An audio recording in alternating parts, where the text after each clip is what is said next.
আসসালামু আলাইকুম প্রিয় এইচএসসি পরীক্ষার্থীরা। তো আজকের ছোট ভিডিওতে আমরা রসায়ন দ্বিতীয় পত্রের গুরুত্বপূর্ণ 20টা টপিক তোমাদেরকে বলে দিব, যে 20টা টপিক পড়লে তোমাদের 8টার মধ্যে 5টা সৃজনশীল ইজিলি কি কমন পেয়ে যাবে, ওইটুকু নিশ্চয়তা দিচ্ছি। আচ্ছা, তো শুরু করি।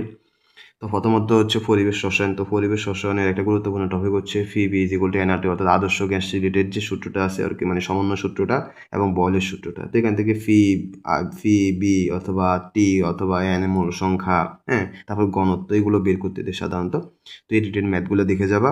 তারপরে হচ্ছে গ্যাসের গতিশক্তি রিলেটেড ম্যাথ আর কি, ই কি ইকুয়াল টু 3/2 এনআরটি অথবা F/2 এনআরটি, এবং গ্যাসের যে কি সিআরএমএস বেগটা আছে, এই সূত্রগুলো রিলেটেড কি ম্যাথগুলো দেখে যাবে। ওকে, তারপর 3 নম্বরে হচ্ছে ব্যাপন হারের ম্যাথ। ওকে, যেমন ব্যাপন হার ও গ্যাসের ঘনত্বের বর্গের ব্যস্তানুপাতিক এবং কি আণবিক ভরেরও কি ব্যস্তানুপাতিক, এরকম সূত্রগুলো যে ম্যাথগুলো আছে এগুলো দেখে যাবে। ওকে, এবং ব্যাপন হারটা খুবই ইম্পর্টেন্ট। এবার আসো আদর্শ গ্যাস এবং বাস্তব গ্যাসের কি পার্থক্য, ওই যে যে বিচ্যুতি হয় আর কি, ঠিক আছে। আচ্ছা, এই বিচ্যুতিগুলো একটা গ্রাফ আছে, হয়তো গ্রাফ রিলেটেড ম্যাথগুলো আসে সাধারণত। এছাড়া পার্থক্য লিখতে দেয় আর কি, তো এগুলো দেখে যাবে ভালো করে, ঠিক আছে, কনসেপ্টটা মানে ক্লিয়ার করে যাবে। তারপরে আসো আংশিক চাপের সূত্র, অর্থাৎ ডাল্টনের যে আংশিক চাপের সূত্র রিলেটেড যে ম্যাথগুলো আছে, এই অধ্যায়ের সবচেয়ে গুরুত্বপূর্ণ টপিকটা হচ্ছে এই আংশিক চাপের ম্যাথ। ওকে, এই অধ্যায় থেকে 2টা সিকিউ আসবে, তার মধ্যে একটাই হয়তো আসবে আংশিক চাপ নেই। ওকে, আচ্ছা, এটা মানে সবচেয়ে গুরুত্বপূর্ণ অধ্যায়। এরপরে আসো অর্গানিক কেমিস্ট্রি বা জৈব রসায়ন।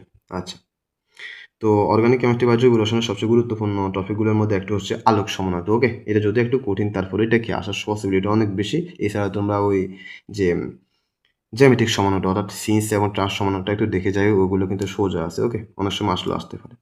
এরপর আসে অ্যারোমেটিক হাইড্রোকার্বন, বিশেষ করে বেনজিন প্রস্তুতি। ওকে, বেনজিন প্রস্তুতি, যে বেনজিনের যে নামধারী কিছু প্রস্তুতি বিক্রিয়া আছে ওইগুলো পড়ে যাবা, এবং বেনজিনের কিছু নামধারী বিক্রিয়া, যেমন সংযোজন এবং প্রতিস্থাপনের ভিতরে যে কিছু বেনজিনের নামধারী বিক্রিয়া আছে, যেমন Friedel Crafts acylation, chlorination, sulfonation, হ্যাঁ, নাইট্রেশন, এই বিক্রিয়াগুলো আর কি।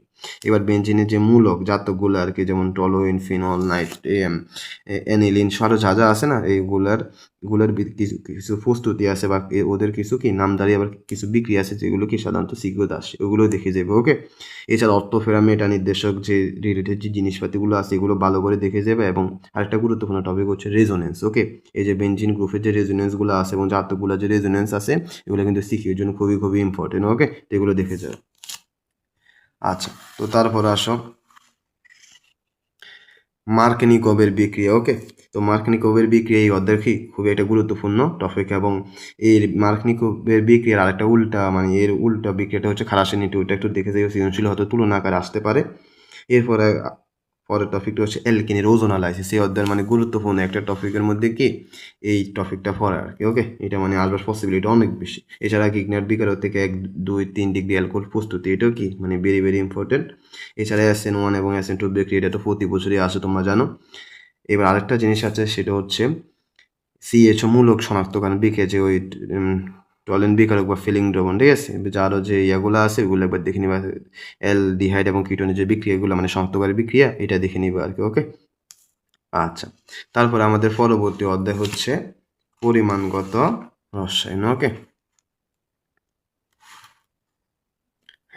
তো পরিমাণগত রসায়নে একটা গুরুত্বপূর্ণ টপিক হচ্ছে, আমরা জানি, সকলে জানি, যে ঘনমাত্রা রিলেটেড যে পিপিএম, পিপিবি, ঠিক আছে, এই ইয়াগুলো আর কি, এককগুলা এবং এককগুলো দেখে যাবে, এই রিলেটেড ম্যাথগুলো দেখবে, ঠিক আছে। এগুলো খুব সোজা, একটু মানে বুঝলে কি 5-7 লাইনের ভিতরে কি তুমি 3-4 যা দেয় আর কি সব পেয়ে যাবে। ওকে, আচ্ছা, তারপর হচ্ছে দ্রবণের মিশ্রণ। ওকে, মানে 2টা দ্রবণ মিশ্রণ করা হলে এখানে পিএইচ মান বের করতে বললে, ঠিক আছে, পিএইচ নির্ণয় করতে বললে দ্রবণটা কোন প্রকৃতির, ক্ষারীয় হবে নাকি অ্যাসিডি হবে, রিলেটেড কি সিকিউগুলা।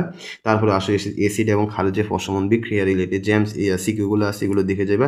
এগুলো বোর্ড কোয়েশ্চেন সলভ করতে গেলে তোমরা দেখবা।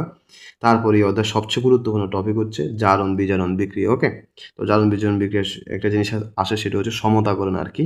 সমতাকরণ, তারপর সমতাকরণ করার পর যে তুল্য সংখ্যা সহ আরও যা যা আছে, সমতাকরণ করার পর যে মূল সংখ্যা বা বিভিন্ন এইটা বা অন্য জিনিসগুলোকে বের করতে বলে, ওই জিনিসগুলো দেখে যাবো। মোট করে তোমরা সিকিউ সলভ করলে এই জিনিসটা বুঝে যাবা।